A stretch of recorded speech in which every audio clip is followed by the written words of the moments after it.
ഇനി 6 ദിവസം കൂടെ കഴിഞ്ഞ് ഇവിടെ എത്തത്തില്ലേ? ഞാനേ കുറേ ഫുഡ് ഉണ്ടാക്കി തരാം.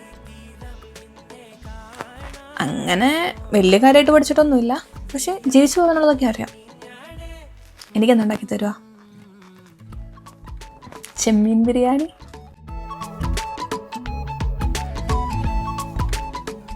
സ്കൂളിൽ ഒരാഴ്ചയൊക്കെ കിട്ടത്തുള്ളൂ ലീവ്, പിന്നെ 2 ആഴ്ച അവരെന്നെ പറഞ്ഞു വിടും അവിടുന്ന്.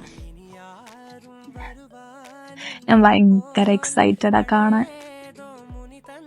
1.5 വർഷം. ദിശ തേടി വഴിമാറിയിരുളിൽ ഞാൻ അലയുമ്പോൾ നിലവായി